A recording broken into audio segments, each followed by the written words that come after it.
On behalf of the Board of Directors, we certainly appreciate you making the time to join us. This is our 43rd annual general meeting. My name is Wendy. I have been on the board now for 8 years. This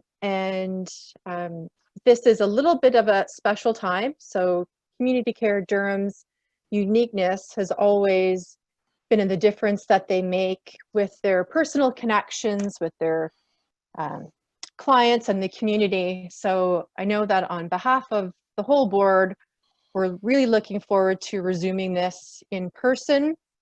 And I'm sure I can speak for the staff and the volunteers when I say that they are also looking forward to getting back to the in-person relationships in the community.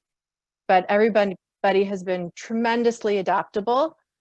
So sincere thank you to everybody for coming out tonight and supporting Community Care Durham.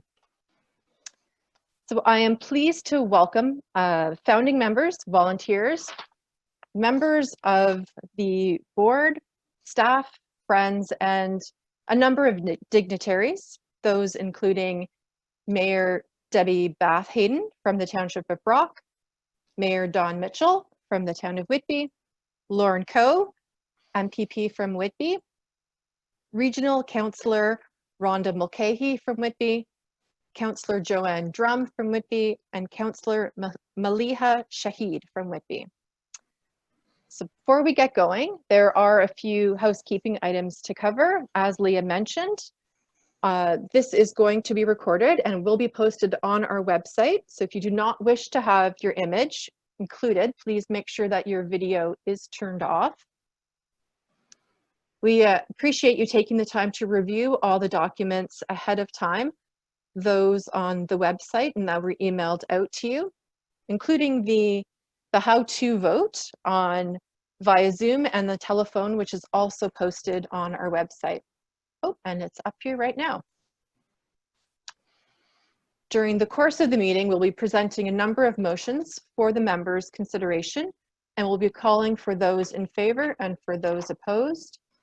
As per our bylaw, please remember that registered members include registered clients, registered volunteers, and the board of directors. We ask that if you are not a registered member, that you do refrain from voting. If you have a Windows or Mac computer, you can vote on a motion by clicking on the participants button and then click on the raise hand option. If you are using an Android or iOS device, you can vote on a motion by clicking on the More button, then click on Raise Hand. If you're voting by telephone, press *9 to raise your hand. And please note in that all cases, we will ask you to leave your hand raised, and the host will lower your hand after the votes have been recorded and counted. If you have any questions during the meeting, please just use the chat feature to communicate with our host, which is Leah. At this time, we are honored to play the national anthem.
Durham. I'd like to thank all of the elected officials who have joined us this evening. Your support municipally, provincially, and federally is so important as we carry out our mission. In preparation for tonight's meetings, we have asked our elected officials to provide greetings via video, and we are happy to share these now with you. Good evening. I'm Mayor Debbie Bath Haddon, and on behalf of the Township of Brock, we wish to offer our gratitude and congratulations to Community Care Durham for 43 years of valuable services and community support for our residents. Not only have you enriched the lives of those in our community, you continue to support independent living through much needed services, programming such as Meals on Wheels, foot care clinics, and mental health support groups. Community Care Durham continuously supports all of our adult residents, and for that, we thank you. And we more importantly thank you for the difficult time that we're all going through right now with COVID-19, and we can't thank you enough for being there for those residents in our community. So again, congratulations. Hello, I'm Mayor Don Mitchell. On behalf of Whitby Council, our staff and residents, I want to thank you all so much for what you do to support vulnerable residents in our town facing physical and mental wellness challenges. From Meals on Wheels to transportation to caregiver relief and so much more, you are there to meet those needs. Our Community Development Fund recently approved a $5,000 grant to support your new community food box program, which will provide local, healthy food to those who need it most. We cannot thank you enough. All my best, and stay well. Again, these have been very unusual circumstances, but it is not unusual for all of you to do the work that you do. So thank you for rallying to put together initiatives like this one during the pandemic, but really all the time and every day across the community. So thank you for the work that you do, and I'm certainly glad to support you, and I applaud you. Thank you. And during this pandemic, the need is apparent and great. And what's in these boxes is going to make a substantive difference in the lives of people across the region of Durham. So I congratulate Community Care Durham for the work they're doing, have been doing during this pandemic, but clearly as an add-on to the substantive work that they've been undertaking within our community for many years. And I thank them so much for making a difference in the lives of residents in the region of Durham. Thank you for those important and meaningful messages for Community Care Durham. We're going to go to the business side of the meeting now. So it is 6:48, and I hereby declare that the meeting is properly constituted. I call the meeting to order. All clients and volunteers of Community Care Durham are eligible to make a motion and to vote. The first item will be the approval of the minutes from June 18th, 2019. A copy of the minutes from our AGM of that date is included in the material that you received via the email and posted on our website. So thank you for taking the time to review beforehand. We did not receive any questions on these minutes, but if you do, please feel free to chat. May I have a motion that the minutes of the meeting held on June 18th, 2019 be approved, please? I would like to make that motion to approve the meeting minutes from 2019 AGM. And I'll Thank second. You. Thank you, Keith and Marcia. All in favor, please. I have recorded that vote. Thank you. Thank you. Are there any opposed?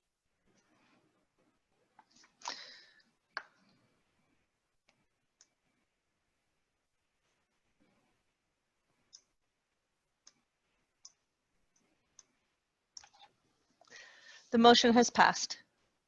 Thank you, Leah.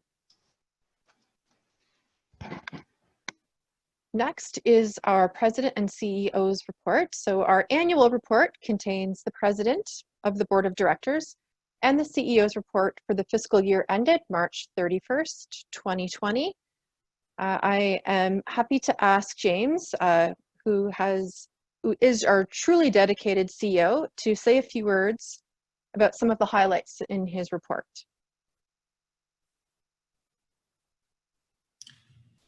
Thank you for this opportunity. This is the annual report that was in the package, so it's an easy read for all of you, but I'm just going to share with you a few highlights from the perspective that I bring over this past year. I guess I could start by saying when I arrived at Community Care Durham in May of 2019, I found this organization that was deeply committed to its vision and values and tremendously proud of its heritage of supporting citizens across Durham. We were financially sound and with a great reputation. But the truth is, despite the best efforts of everyone, we were a bit rudderless as we didn't have a plan to achieve our strategic aspirations. And you know the saying that goes, a vision without a plan leads to frustration, and a plan without a vision means getting lost because you're never not quite sure where you are. So with the support of the board, the management, staff, and volunteers, our partners, we set out to create a plan that would achieve our aspirational goals. The action plan was approved by our board in September 2019, and with a very short period of time, we accomplished some amazing things together. Just to give an example, the board asked management to look at ways to provide more coordinated care experience for our clients and our caregivers within our organization or with our partners. We were challenged to see the whole person with their multiple needs rather than simply as a customer of a specific service or a service that they were receiving from us. And this required us stepping back and working with the client and caregivers to identify what they need to thrive in the community. We began by reviewing how we delivered our programs to clients and caregivers and realized that our program-based management structure created barriers to holistic and coordinated client care that kept us from seeing the entire need of a client. With the goal of creating a more integrated care experience, we began a redesign of our internal structure to create community hubs that unite our programs in each community under a single management structure underpinned by a robust client care coordination model. As we continue to evolve this model, we will be able to more seamlessly wrap services around a client while improving our operational efficiency. Based on the positive testimonials that we often receive from clients, we can see that we are making a positive difference, but we know we can do better. And so we are creating a new client advisory committee that will report to our board of directors to give us advice on how to improve our services. The board also asked management for more formal approaches to measure quality and performance and to monitor risk. Up until this point in time, we had no formal means of instituting quality improvement from the board down to the front lines, and we had no means to systematically identify and measure and mitigate risk. So in 2019 and 20, we established our first ever balanced scorecard to routinely measure our performance across all domains, including client services and satisfaction, financial health and organizational health, and our services. We also implemented a risk management framework that now tracks and addresses material risks to the organization in a transparent way. What is truly amazing about these accomplishments is that everyone in the organization owns a part of quality improvement and risk. Each month, we provide transparent data to our staff to demonstrate our success and our challenges. And we involve our staff in developing and devising improvement plans that we then bring to our board with clear and measurable reports that show up precisely how we are faring so that they can provide their guidance in the quality improvement journey. The results speak for themselves. Despite the challenges of COVID last month, we achieved over 50% of our service stretch goals, and that was up from a 33% last year. But asking your team to achieve our goals means in turn providing them with supports to do their job and a sense of purpose and joy in the workplace. Our people are our biggest asset of Community Care Durham, and this includes over 330 staff and 1,600 active volunteers. So last year, we advanced an aggressive plan to review our organizational design, assessing each and every position and our performance against industry best practices. And now with a complete picture of our strengths and our risks and our opportunities, we are in a strong position to improve our community impact while becoming an employer of choice. Finally, supporting the Durham community and individual citizens requires teamwork and collaboration. This year marked exciting new partnerships that will help us deliver on excellent care, one client at a time. This includes being a founding member of the Durham, Ontario Health Team and establishing the formal partnerships with our local community health centers and the Alzheimer's Society of Durham region. We also embarked on new partnerships with the region of Durham and Durham Mental Health Services to focus on high-risk areas within our community. We believe strongly in the value of partnerships, and by focusing less on who gets the credit, we will collectively get great things accomplished.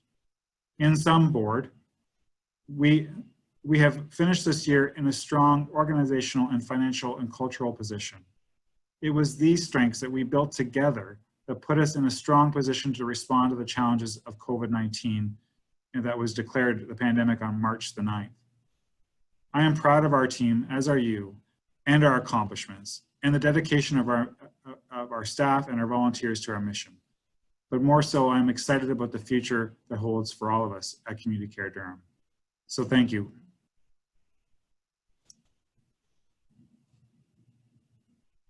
Thank you, James.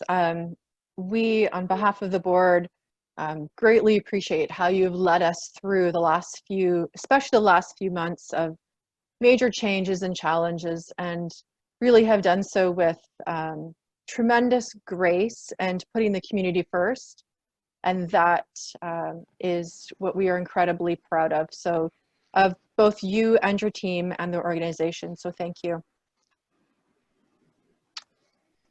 May I please have a motion to accept the President and CEO's report for the year 2019-2020? I will make the motion to approve the President and CEO report. Thank you, Jennifer. I am very proud to second that approval. Thank you, Charlotte. All in favor, please.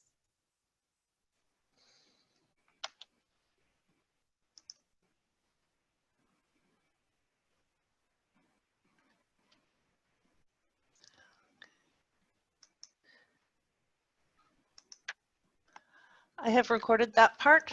You may move on to the next. Thank you. Were there any opposed?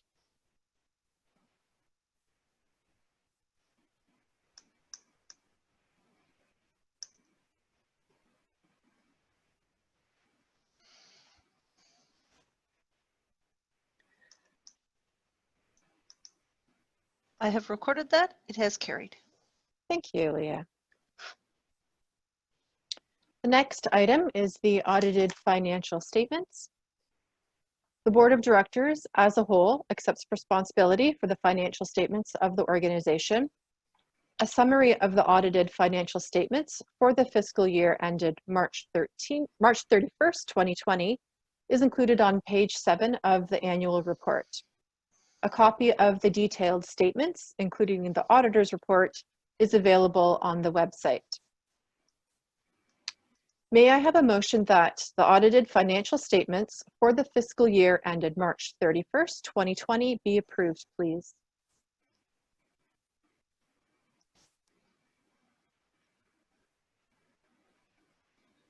Yes. Is there? Yeah. Thank you, Keith. Yes, I'll make the motion to accept the audited financial statements. Thank you. Can I have a seconder, please? I will second that. Thank you, Jennifer. All in favor?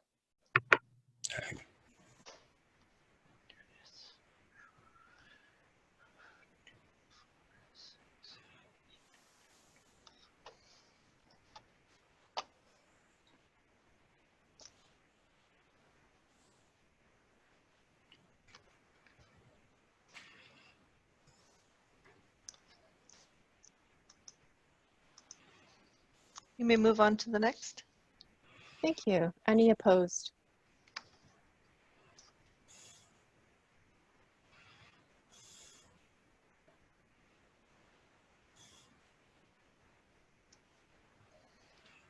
None opposed. Motion has passed. Thank you, Leah. So we would like to send a big thank you to Deborah Marsh and her firm for all of their hard work on behalf of Community Care Durham. Deborah, you and your team have consistently provided thorough and timely details to CCD and the board. And so we greatly appreciate the support you offer and your relationship with us. So thank you very much for, again, for helping us out another year. Item is a proposed bylaw change. As per the proposed bylaw in the meeting package, the board is proposing to replace the words executive director, which appears 11 times in bylaw number 1, with the words chief executive officer. In section 2.07, the board is proposing to move away from the Carver model. The board has reviewed all of the proposed changes required to change bylaw number 1 and has approved the new wording. Therefore, I ask that a member make a motion to ratify the changes to bylaw number 1, please. Yes, I would like to make that motion to change the bylaw. Thank you, Keith. May I have a seconder? I'll second it. Thank you, Jennifer. All in favor? Motion's passed. Thank you. At this time, I'm going to ask Dave Sansom, our Chair of the Recruitment and Development Committee, to present that committee's report. At the moment, we're experiencing technical difficulties. Technical difficulties? Okay. With Dave's. Nope. Dave is now with us. Oh. Thanks, Wendy. Community Care Durham's Board of Directors consists of 7 to 9 members. Profile of directors is posted on the website. Pictured on the board members is now being shown on the screen with their names. We have Wendy Marks, myself, Keith Turney, Jennifer Cree, Marcia Eli, and Charlotte Empringham. We did not receive any questions or concerns regarding this slate. So I hereby ask for a motion to approve the slate of candidates as directors to hold office until the next annual general meeting. Would someone make that motion?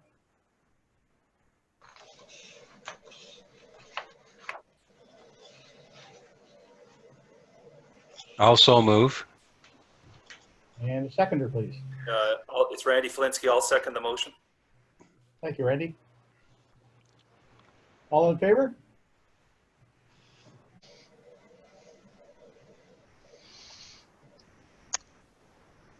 Counted. The motion is passed. Thanks, Leah. Ladies and gentlemen, your new board of directors for 2021 has now been presented. I'd also just take a minute to take the opportunity to mention that we are currently recruiting it for volunteer board members for areas of finance, technology, and philanthropy. Thank you very much, and if you have any interest, please don't hesitate to contact. Thanks. I will go back to Wendy. Thanks, Dave. We would like to mention, special mention to one retiring director from the board at this time, Arlene Inkster. Arlene, on behalf of Community Care Durham and your fellow board members, thank you for your tireless and selfless dedication to the organization and to your team, your fellow members of the board of directors. So, thank you very much. And I'm going to ask Dave Sansom, who is our vice president of the board, to present the first award of the evening. Thanks, Wendy. The Lifetime Membership Award. The Lifetime Membership Award is in recognition of one's contribution over the whole of their career and with CCD. It is with great pleasure and on behalf of the board of directors that I present the Lifetime Membership Award to Arlene Inkster.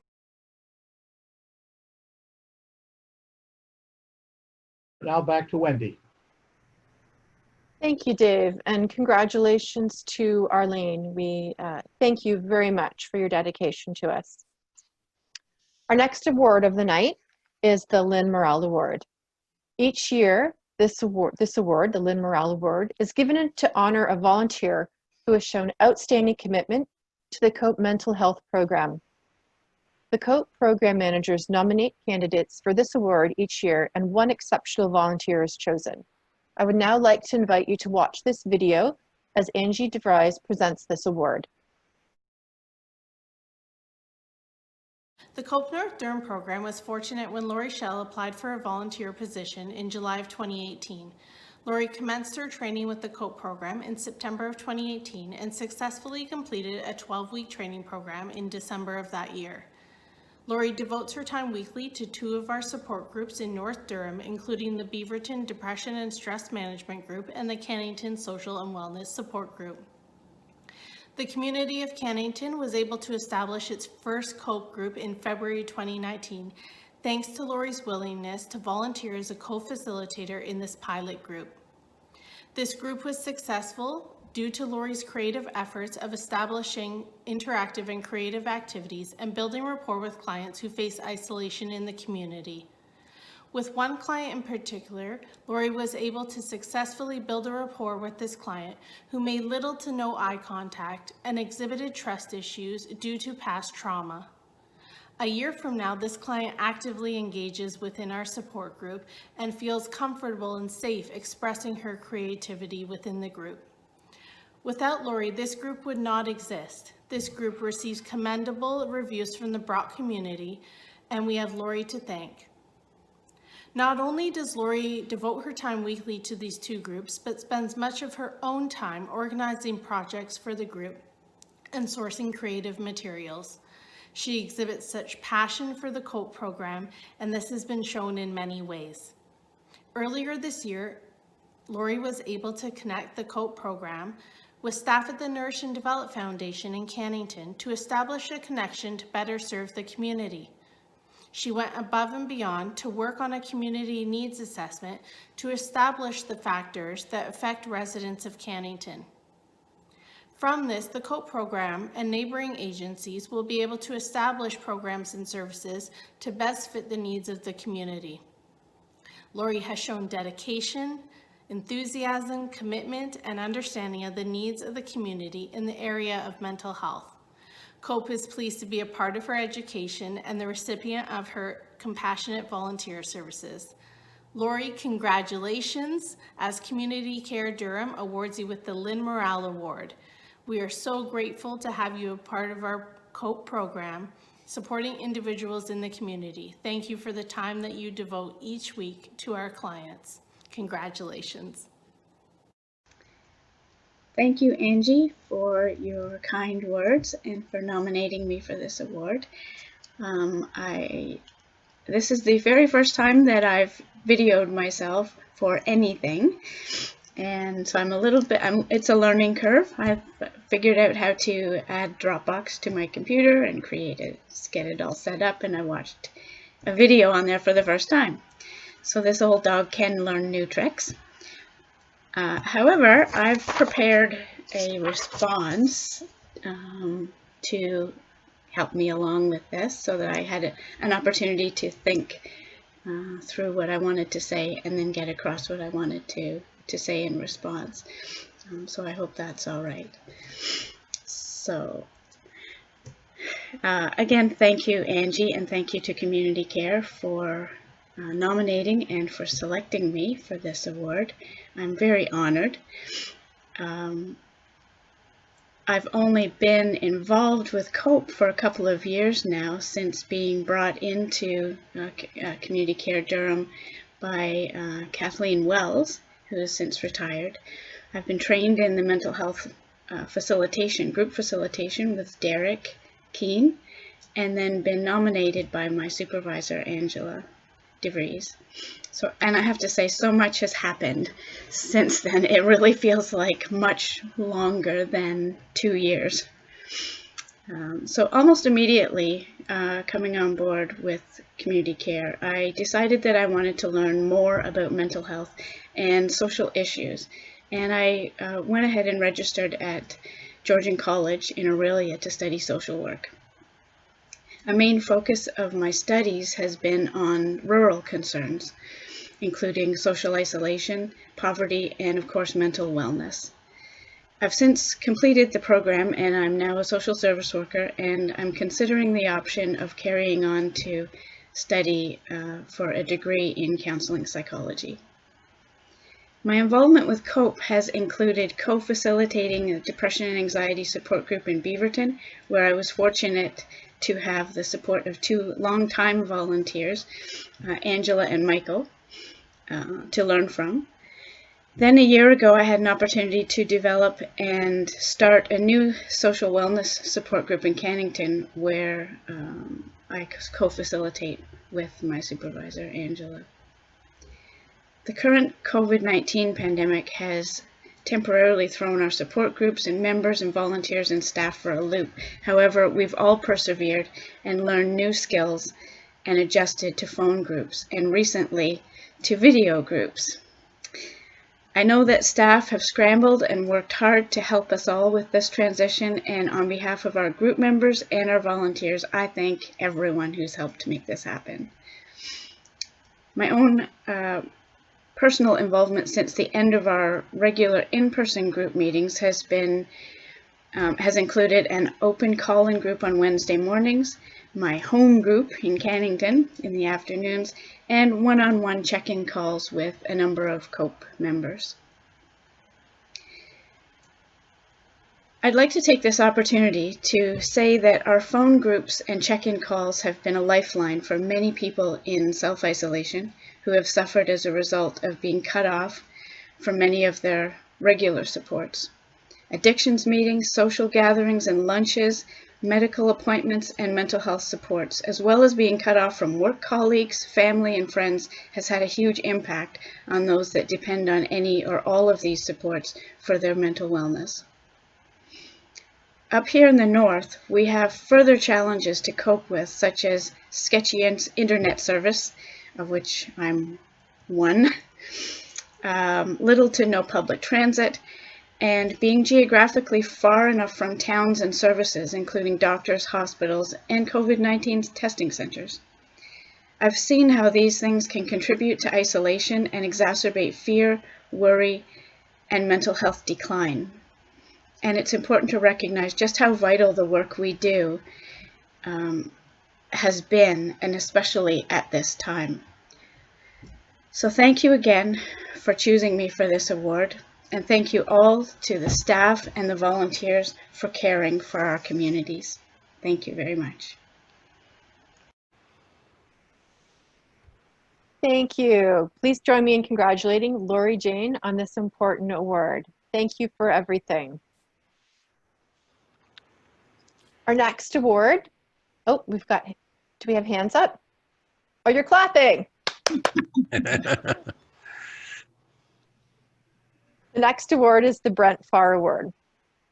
This award was established to pay tribute to Brent Farr, our former Executive Director of Community Care Durham, and is to honor his contribution to our community and its more vulnerable people.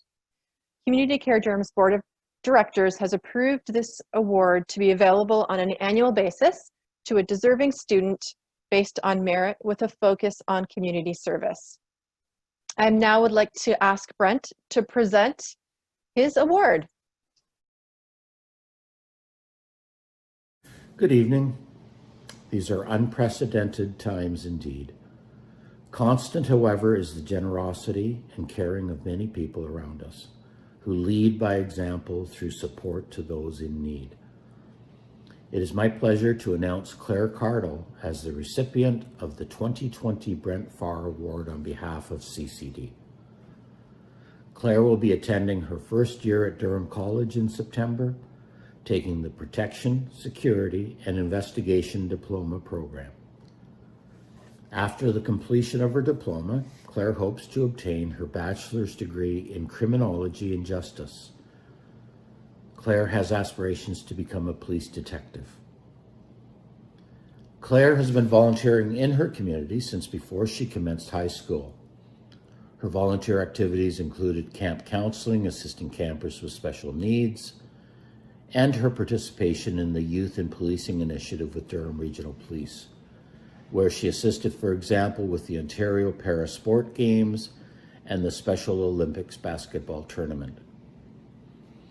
When the COVID-19 pandemic started and Claire's job at the local mall ended, she asked her mother, Julie, if she could help out at CCD. Since March, Claire has been very busy volunteering with our Meals on Wheels service, delivering meals to clients at least 3 days a week and assisting with sanitizing the Meals on Wheels bags. Claire's commitment to community service and support of vulnerable people is evident in her volunteer accomplishments. I am confident she will be a credit to her future profession as a police detective, demonstrating through positive action her strong values of community service and compassion. It is my pleasure to acknowledge Claire with this award on behalf of CCD and our community. Well deserved indeed. Thank you, and all be safe. Thank you, Brent. Please join me in congratulating Claire on her award. I will clap. Thank you, Napoleon. On behalf of the Board of Directors, I would just like to pass on that we are so incredibly proud and amazed at the dedication of all of our volunteers and staff. So from the bottom of our hearts, thank you very much.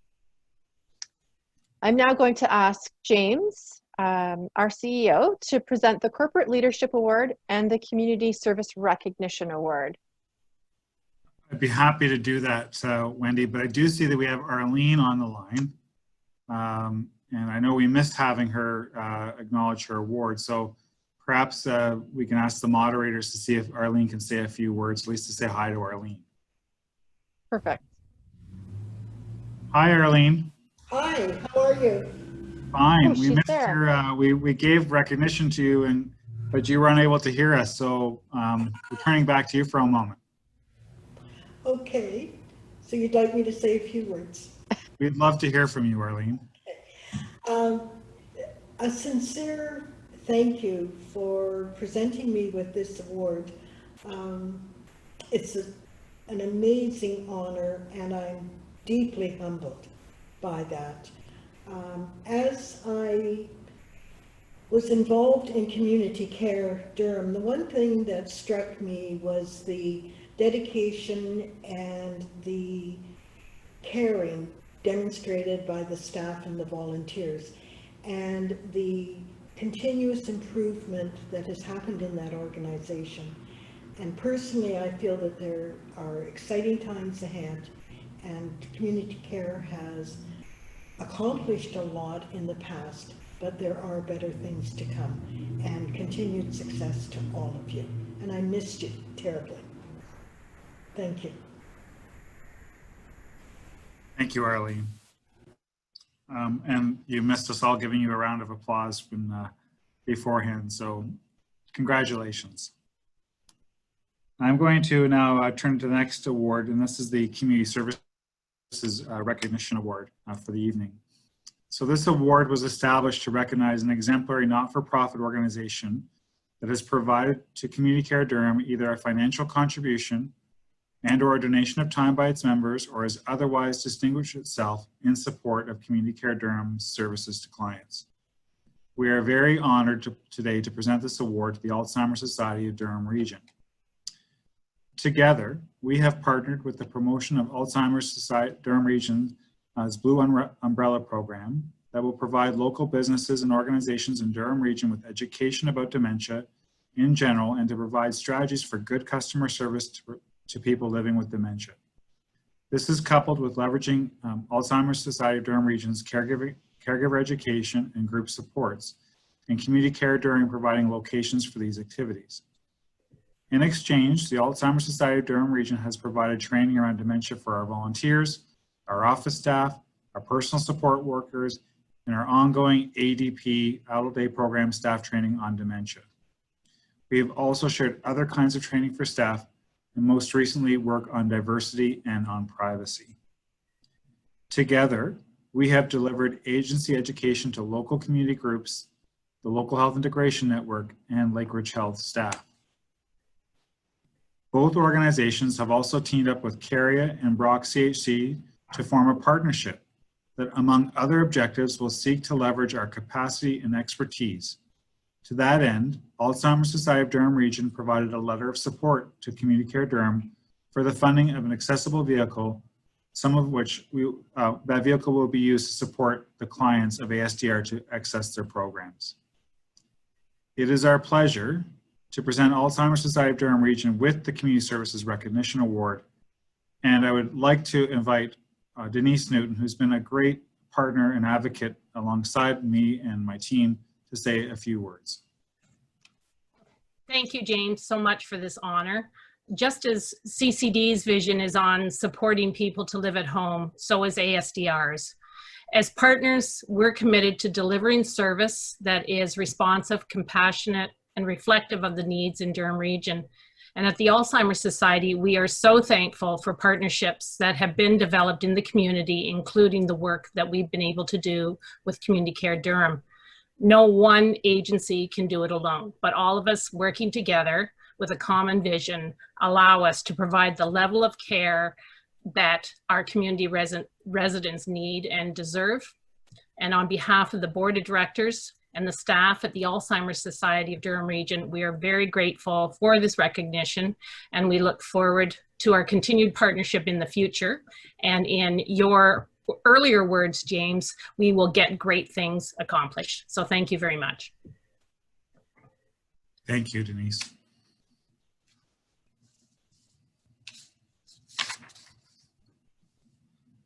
So I believe the mic is still with me, Wendy.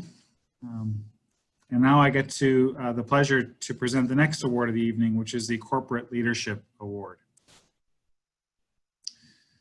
So this award was established to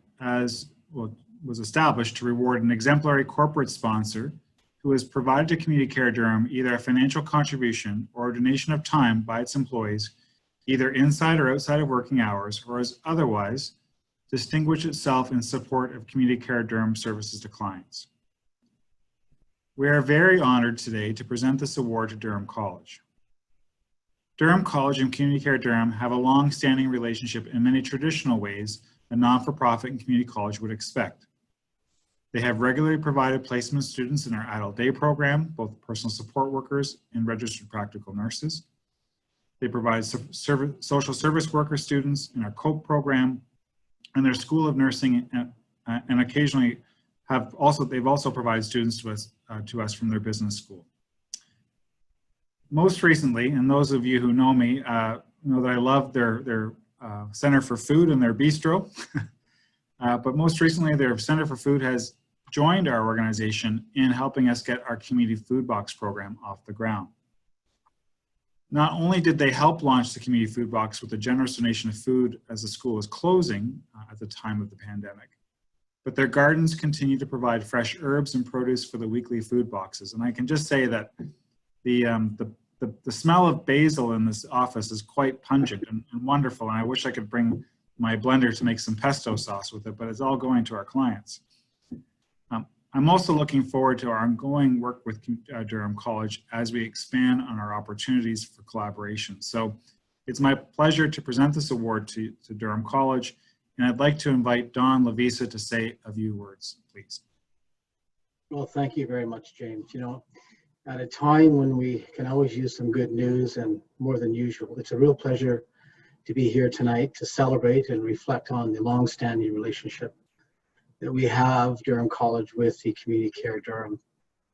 You know, our mission at Durham College, our vision at Durham College is to inspire learners to change, to create success for themselves and the community by providing the best and innovative and transformative programming. You know, our collaborations with the Community Care Durham over the years, and right up to the most current one around the community food box program that you mentioned, presents the best of what we can inspire in our students and our employees and contribute to the community in turn. You know, on behalf of Durham College, I'd like to thank you, James, and the leadership team at the Community Care Durham and your board of directors for your ongoing support, collaboration, and for this honor. We truly appreciate the honor and the recognition. I'd also like to thank the community, my members in the college community, and their leadership and their commitment to providing students with the best possible learning environments and experiences and also support for the community as we have with Community Care Durham. In particular, I'd like to thank 4 of my colleagues who are with me here tonight. First of all, Dr. Elaine Pop, who is our Vice President Academic, Dr. Julian Inison, who is our Executive Dean for the School of Health and Community Services, and Kelly O'Brien, our General Manager for our W. Galen Weston Center for Food, and Caitlin Dover, our Service Manager for your favorite restaurant, Bistro 67. You know, DC recognizes the incredible value that you and your organization provide in this community. And we look forward to continuing our partnership with CDD to prepare our students to deliver community-based care, to continue to innovate, to find new ways to respond to the community needs, and to build a better future for all residents of Durham. I have to say, with students like Claire joining us in the fall, we're going to continue to lead the way and enjoy the partnership with you. So thank you again for this honor, and I appreciate it. Have a good evening. Thank you. Thank you so much, Don. And it just so happened that Claire is coming to Durham College. It's lovely when things align like that. So with that, I just want to congratulate once again Durham College and the Alzheimer's Society of Durham Region on their awards. And I'd like to send it back to Wendy. Thank you, Wendy. Thank you. Before we move on to our accomplished keynote speaker of this evening, we just need to wrap up the business portion. Can I please have someone move that the business meeting be adjourned? I will make that motion. Thank you, Jennifer. I will second that. Thank you, Charlotte. All in favor?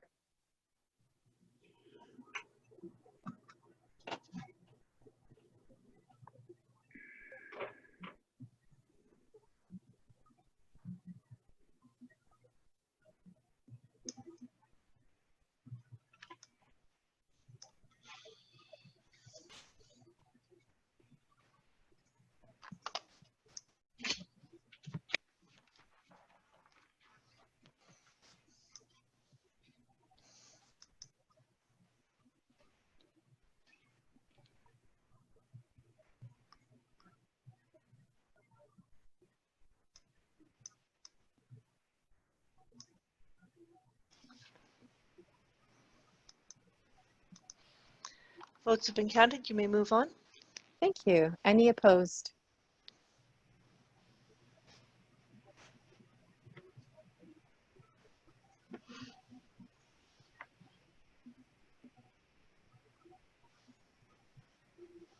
Votes have been counted. The motion has passed. Thank you. James, can I please ask you to introduce our keynote speaker for the night?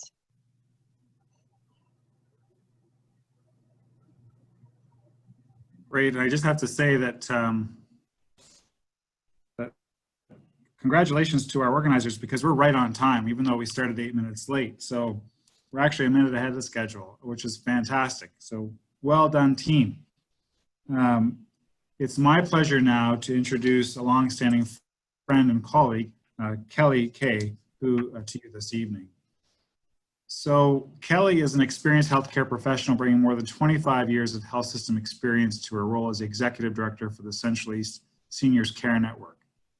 Kelly's past work has included direct practice, health policy, health administration at the national, provincial, and local level. She has a proven track record in leading regional collaborative initiatives in the areas of health system planning and design, primary care, and geriatrics. Kelly holds a Master's of Arts in Leadership from the health specialization from the Royal Roads University, and is an interdisciplinary fellow with the Technology Evaluation in the Elderly Network, a network center for excellence in Canadian research. In my direct experience working with Kelly at the regional and provincial level, I found her to be a passionate and informed advocate for seniors and for the community services sector. She is a great listener and is always looking for ways to collaborate and push the boundaries in effort to improve the care we provide to our most frail citizens. She is not only a friend of mine, but a friend of Community Care Durham. Please join me in welcoming Kelly. Thank you very much, James. That's a very nice introduction. And hello, everybody. I'm really delighted with the opportunity and the invitation to speak with you tonight. I'm going to try to manage the technology seamlessly. I have prepared a short presentation with some information for you as you think about the year ahead. I always find that annual general meetings are a moment for reflection, and they kind of restart your engine as you head into the next fiscal year. So I brought with me some information that I hope will be useful to you as you think about your plans for the year ahead, but also help you to celebrate what you've already accomplished. So I'm going to share my screen. I do have a few video links. If they're an absolute disaster, we can abandon them and you can look at them at your leisure. So I'm going to call upon James to tell me if it's too choppy for human consumption, and we will move quickly away from them. So here we go. Just going to move into my presentation here. And I'm just going to ask for a thumbs up, James, that you're seeing a presentation on the screen. Is that right? Perfect. Okay, I'm going to switch into presentation mode then. Perfect. And we'll start at the beginning. How about that? Woo, and you've seen the whole thing. It's very quick. All done now. So I've named the presentation Together We Can, Community Partnerships in Older Adult Care. And I think really what I've heard today through the earlier presentations really tells me I'm on the right track.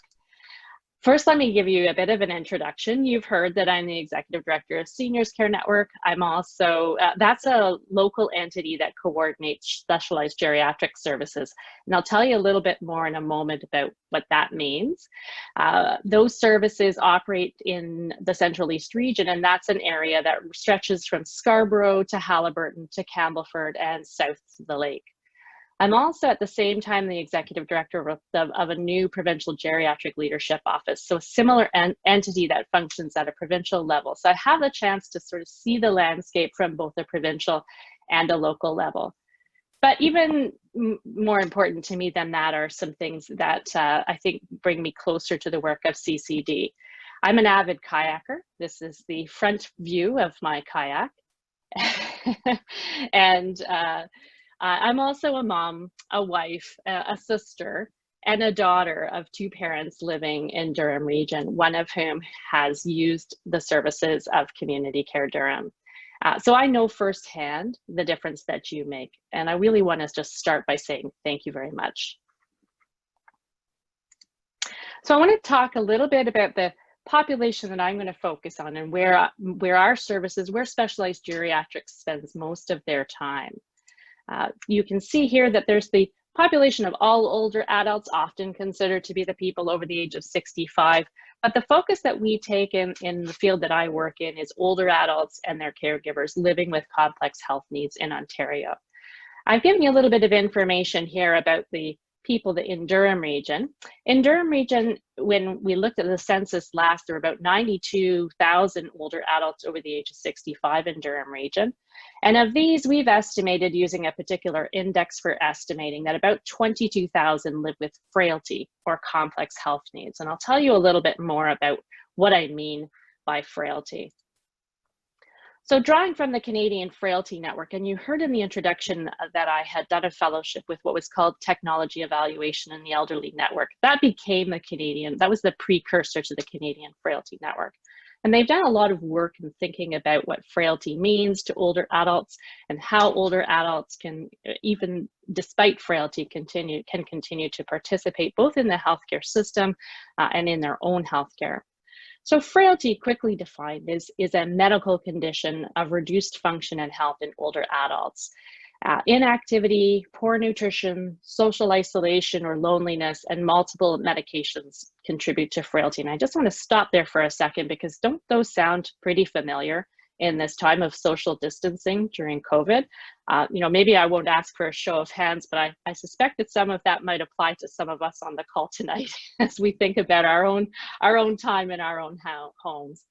And so we may actually be looking at an increased number of people that are living with frailty. When you're frail, you don't have the ability to cope with minor illness the way you normally would if you were healthy. And with frailty, minor stressors can trigger rapid and dramatic deterioration. So that's why frailty is important and a concern and a particular focus. Now I'm going to click us over to the Canadian Frailty Network site. This is where James is going to tell me if it goes badly awry. And I want to just run through a very short video with you about frailty, just so that everyone has a clear understanding.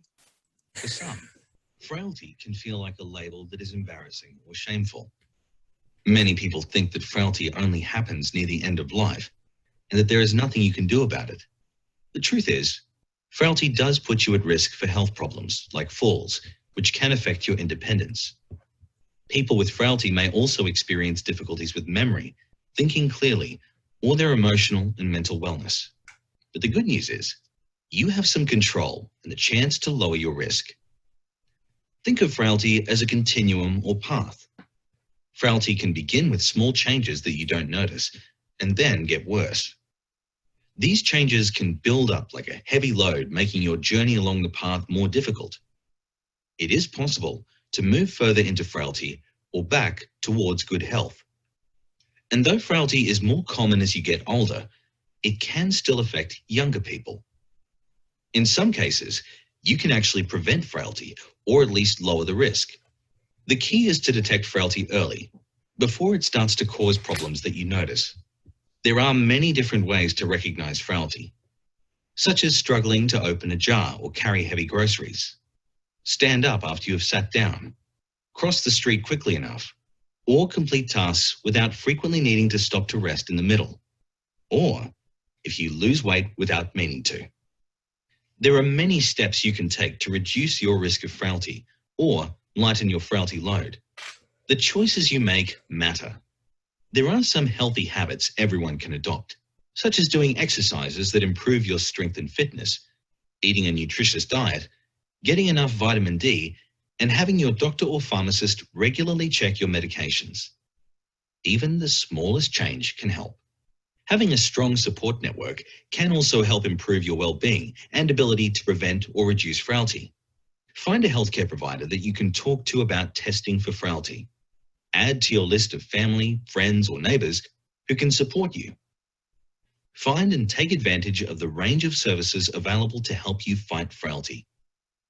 Having good habits and setting targets allows you to lighten your frailty load. The earlier you recognize and act on frailty, the better the chances of achieving your best health, keeping your independence, and enjoying quality of life for longer.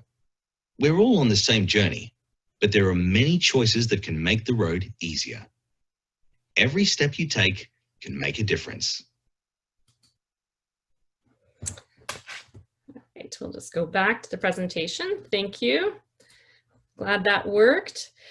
So I just thought it was helpful to level set around that, because I think what's important to understand too is that frailty is not necessarily a one-way street. And so some of the things that are happening and that you offer as part of your work have an impact on people's frailty and can be very beneficial. So that's just an important thing to take away from understanding frailty.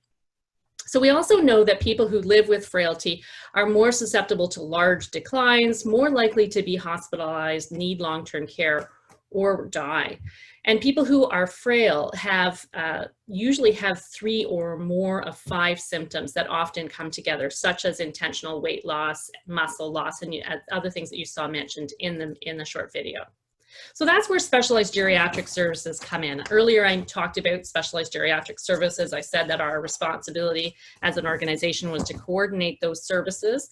Across the province, clinicians who work in our services provide direct clinical care, and they include people like geriatricians, geriatric psychiatrists, care of the elderly primary care physicians, and interprofessional geriatric teams. And these clinicians are uniquely knowledgeable about how to design and deliver health services to older people with multiple interacting medical, mental health problems, and or a lack of social supports. And it's the interaction and the complexity that's often the confounder for people. So this is a sample of what we do. We do this kind of work, evaluation, diagnostic evaluation, investigation, treatments, enhanced system navigation, often to services like yours, education, counseling, and caregiver support, likely in collaboration with organizations like yours or others in our community in Durham. We work to prevent adverse outcomes and participate in advanced care planning. And this is just a snapshot of what that looks like across the province. There's about 440 programs across the province that are considered specialized geriatric services. And in Durham region, we have several such programs that you may be familiar with. We have the text on the right-hand side is just to give you a bit of a snapshot of the different kinds or names of programs you might encounter. In Durham region, we have Behavioral Supports Ontario, both in the community and in long-term care, and more recently in acute care. We have the Geriatric Assessment and Intervention Network, or GAIN. Some of you may have had a family member go to a GAIN team, and we've got 2 in Durham region. We also have geriatric emergency management nurses, and they're found in the emergency departments in Oshawa and in Bowmanville, as well as in Ajax. We have MINT memory clinics in Bowmanville and Curtis, and they're under the leadership of the Alzheimer's Society of Durham region. And they help with early diagnosis of memory problems and the dementias. And as well, we have a program called NP-STAT, here on the list referred to as an NLOT. And NP-STAT's a program that covers off all 68 long-term care homes in our region to support older residents who have developed acute care conditions, to try to help them while they're still in the home so they don't have to leave and go to hospital. So those are just a few examples of the kinds of services that we do have that are called specialized geriatric services. Now, you talked earlier about coordinated care, and you were celebrating the work that's been done within your organization to coordinate care. I want to pick up on why that matters with 3 examples, and these are drawn from real life situations. Very simple examples, but for example, the situation of Wei. Wei lives with dementia, congestive heart failure, and anxiety. We know that in our region there is not a very strong heart failure clinic or heart failure supports, and Wei sees a specialist in downtown Toronto, but Wei can't drive. So a round trip by taxi to get to this appointment in downtown Toronto costs at least $200, and Wei has to go every 2 weeks for monitoring. And too bad that Wei's family doesn't know that there's a telemedicine suite at Lakeridge Health that the specialist can use, or as well, there's also one at Durham Mental Health that the Canadian Mental Health Association, that there's a telemedicine suite that could actually be used. The specialist can conduct the visit and save Wei and his family such a long trip and many expenses. Another example is Daphne, who is exhausted by organizing medical appointments with various specialists and coordinating home care services and following up on referrals and providing personal care and cooking for her mother. She's even had to reduce her work to take a day off a week for her mother's appointments. And that has implications for her status as a full-time employee and her future pension. And another example is Margot, and Margot isn't managing well. Actually, I'll use the past tense here because Margot wasn't managing well. She wasn't eating very well, and she was falling frequently, and she was feeling that her life wasn't worth it. Her son, who lives out of town, was really sick with worry, and he thinks she'd be better off in a long-term care home. Now, this one's a happy ending, as all of them were, but with your help. This is one I can give a specific example about. This was a person who both received services with one of our GAIN teams, some of your services, and services with the Oshawa Senior Center and with Caria, and now is being transported to social classes, receiving meals, getting the right medications, and continuing to live in the community. So that's why coordinated care really matters. I just wanted to give you a bit of a conceptual framework for aging in the community. And in this slide, I've tried to put together all the various sorts of health policy that drive some of the programs we see at the grassroots level and how they together make a continuum. When you think on the left-hand side of independent living, and the trajectory towards supported living, you can see that CSS, community and social services, play a really important role all along that span. And by the time they finally need specialized care, they've been well entrenched in your care for quite some time. So this is just a smattering of the way that the policy world has laid out some of the opportunities to support older people in our community. I also wanted to touch on the evolving role of the community as you think about where you go next and your work to come. And if we think about the fact that most older adults live in the community, in our region, we only have about 9% of the population, the older adult population, and the population living with frailty, living in long-term care. So the rest of those individuals are living in the community. That highlights right off the bat why community is so important. We know now that people have been waiting many months for assessments, treatments, and care. Durham Region has had a 54% increase in the population over the age of 65 in the last 10 years. And that's put tremendous strain on all the available services and has been really the cause of a lot of recent collaboration as we think about how we're going to manage this population together and work together to support people. And people were waiting even before COVID, and now they've been waiting for an additional 3 months while they may have been deconditioning. We also know that the impact of social isolation is really significant. And recently, in the past few days, the UK has reported an extra 10,000 deaths, an 83% increase among people living with dementia in April. And that's an alarming statistic. People have given up without their usual connections. The need for rehabilitative and therapeutic recreational services is increasing as people are physically and mentally deconditioning. And the pandemic experience is changing the way we think about large sites of congregate living and institutional spaces. I sit on a couple of national tables, and really the call across the country and even internationally is to rethink large-scale institutions as sites of aging. People want virtual options when possible, but we also know that they don't work for everyone, and I think you know that yourselves. The choice of home-based service when people are ready for them, that's what people are keen on. We also know that there's a lot of fear. People are concerned about a lot of providers coming into their homes. I've been witness to older adults who have 15 business cards on their coffee table, and when you come to the door, they say, "Which business card are you?" So we've got a job to do to better coordinate that experience for people. And wouldn't it be good if anyone going into a home could take a little bit of all of us with them? We wouldn't have to have so many different people going in. We also know there's still a need for respite care with multiple options. And then really, I just wanted to, I wanted to keep my remarks very brief. In the event we wanted to have a discussion, or you simply wanted to get back out to the garden before the sunset. So just really to cap off, I wanted to just leave the few thoughts with you about the way forward.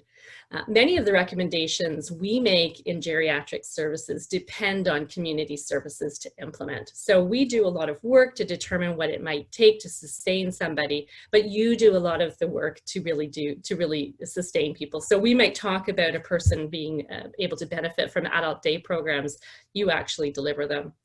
Specialized geriatric services across the province has identified that comprehensive community and social services are among the core minimum service requirements for Ontario health teams, and we put out a public statement to that effect. Community Care Durham has been a significant leader and contributor in local community service discussions. We sit at a number of tables together, my organization and many members of your organization, along with our other colleagues, some of whom are here tonight. And as a major regional player serving all of Durham Region, Community Care is well positioned to lead the way forward for community-based care. So I just also wanted to cap off with maybe just a bit of an anthem, if you will. This was something that struck me as I was listening, and just wanted to share it with you. I'll take a few final moments, James, if I'm still okay for time, just to share this closing song with you.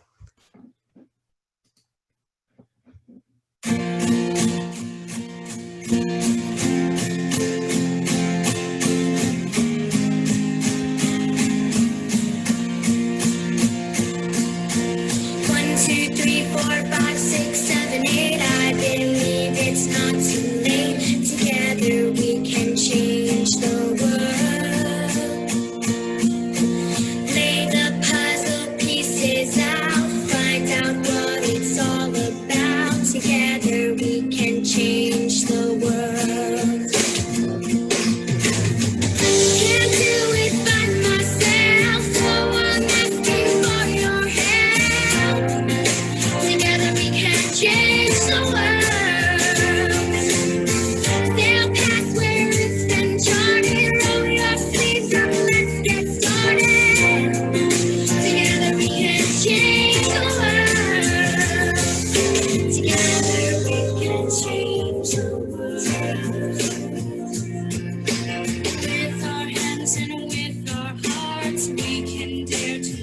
make a start. Together we can change the world. What if we spoke with one voice, knowing that we have a choice? Together we can change the world. Can't do it by myself, so I'm asking for your help. Together we can change the world. Sail past where it's been started, roll your sleeves up, let's get started. Together we can change the world. Together we can change the world. And maybe that's where I'll stop. Just that what that song puts up for me is just really thinking about the work we have yet to do together. I look forward to rolling up my sleeves with you and continuing. I think they've already been rolled up, but continuing to keep them rolled up as we get started. I know that we certainly can't do it ourselves. Specialized geriatrics plays a small, and rightfully so, small part of people's lives. We're here for people who really need us, but you're there for people in a much bigger way. So thanks for the many years of partnership. Happy to take questions or comments if you have the time, or to just continue the conversation at another moment. Thanks again for asking me to come tonight. Thank you very much, Kelly. If anybody does have any questions, we just ask that you raise your hand. I will announce you, and then you'll be able to ask your question. We'll unmute you or invite you to unmute yourself, and then Kelly will be happy to answer those questions. We have about 7 minutes.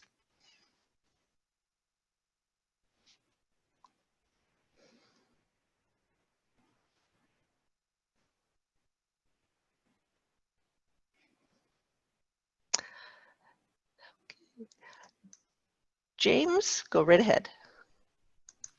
I know there's got to be some questions from some of our board members, so I'll get the party started here.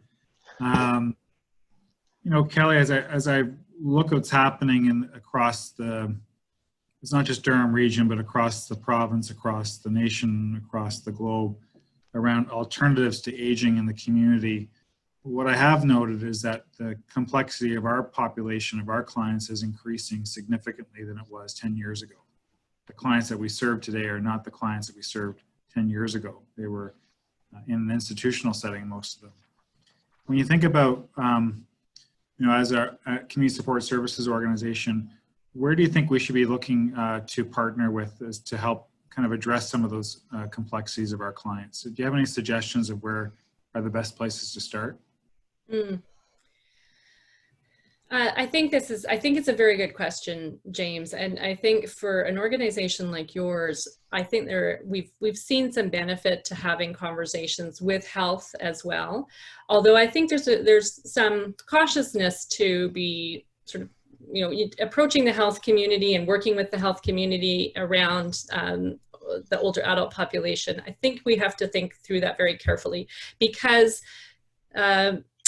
health can really dominate the discourse. And what I've learned from working with organizations like yours and organizations like Denise's is that that's not people's lives. People actually just want to live their lives. They don't really want to spend all their time running to specialists and medical appointments. And coming from the health community, I can tell you that we think we're all important.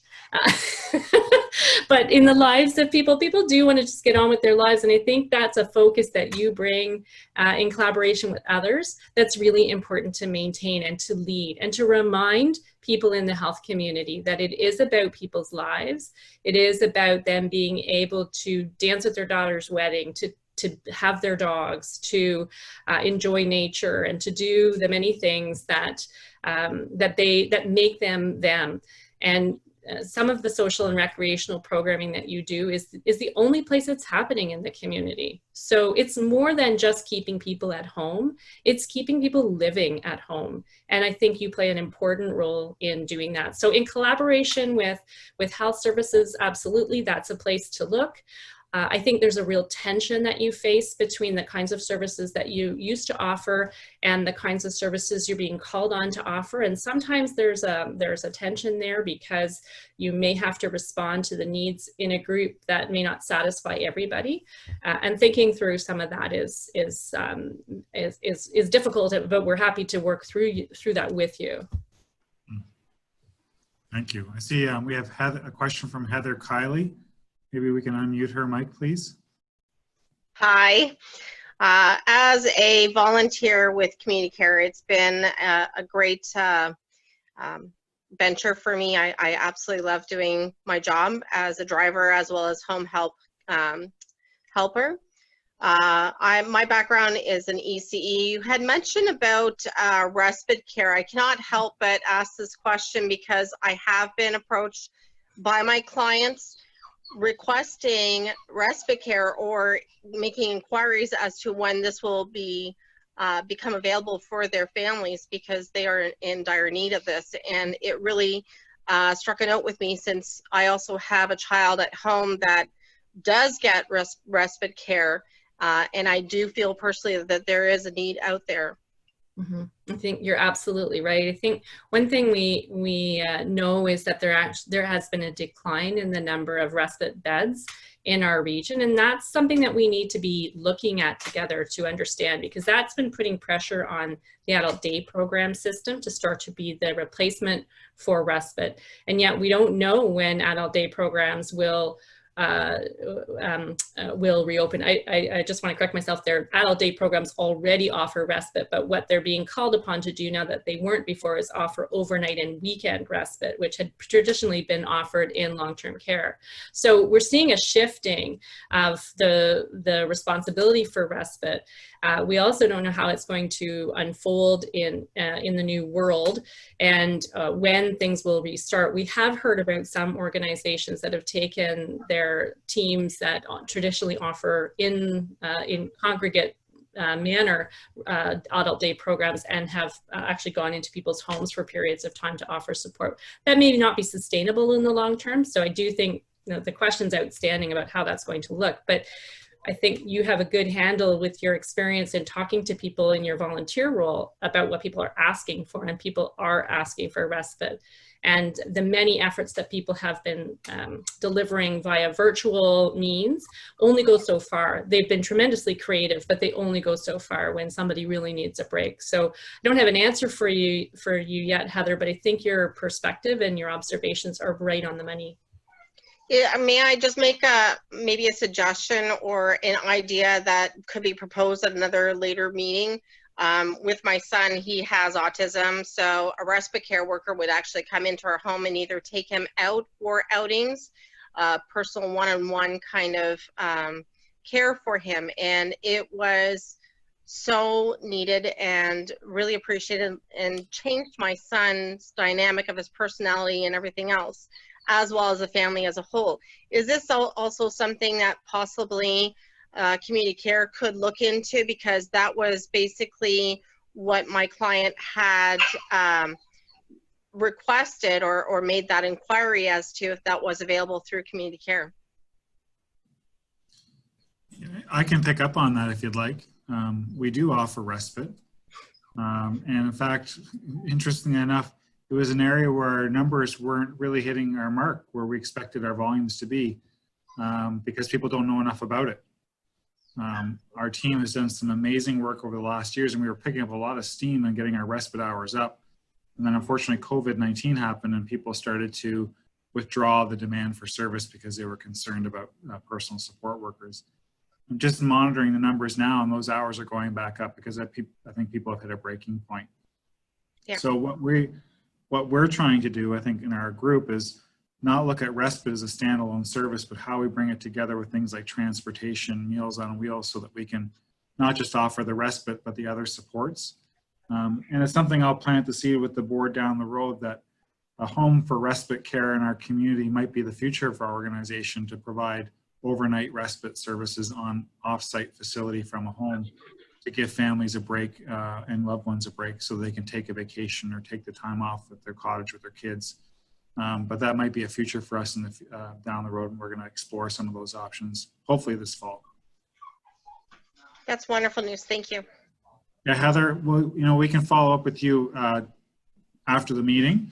I'll have Sally or someone get in touch with you about just to make sure you got the information about the respite program. Okay, wonderful. Thank you. Thank you. And by the way, thank you for being here tonight. Thanks. So Kelly, once again, I appreciate your inspiration and your optimism. You're muted. You're muted. My apologies. They want me to just get off the stage. I don't have the Oscar music. I'm sorry. I just want to say thank you again, Kelly, for your wisdom and your insight and your inspiration, and quite frankly, just the reminder of the opportunity that we do have. I'm glad that some of my partners are in this meeting with me tonight, like Denise and like Francis from Caria, because this is something we want to work on collectively and with your support, of course. So with that, I thank you for being with us this evening and looking forward to working with you more this coming year. Thank you. Thank you, everybody. With that, I'm going to turn it back to Wendy. Yes, thank you. And just a quick note to Kelly. I really I got a lot from your presentation, and I think as a director on this board, for me, it really validated the future path for CCD, where James is venturing to lead us. And so it was really meaningful, so thank you. Okay, we are so close to being on time. Thank you, everybody, for coming out this evening and sharing this meeting and sharing your time. Incredibly appreciated. And as we end tonight, we would just like to share a brief video of Community Care Durham's year in review.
When you have 1,600 volunteers in an organization with 300 staff, everyone swimming in the same direction, you can really do amazing things. And I think what COVID has taught me as a leader of people is, we struggle with the grief, the personal, the economic loss of COVID, which will be with us for a long time. But it's the opportunity to see people flourish in new ways that is encouraging as a leader and should be encouraging as citizens. I wish it didn't have to come at such a high cost, of course, but it does create new opportunities for us that we might otherwise have not paid attention to or neglected because we weren't in a crisis. So I think, personally, I know our organization will get back on its feet and we'll be doing what we've always been doing, but we're going to do it differently, and we might just actually do it a little bit better.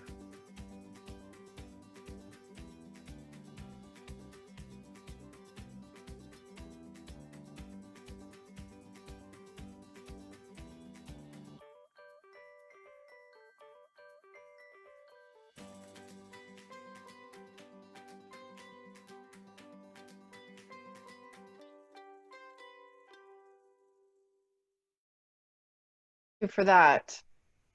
So as a final message on behalf of the whole board of Community Care Durham, sincere thank you and appreciation to all of our volunteers, the incredible staff, supportive partners, and everybody in the community that supports us. We look forward to the coming year, and we hope to see you live in person next year. So thank you, everyone, and have a good summer and a good night.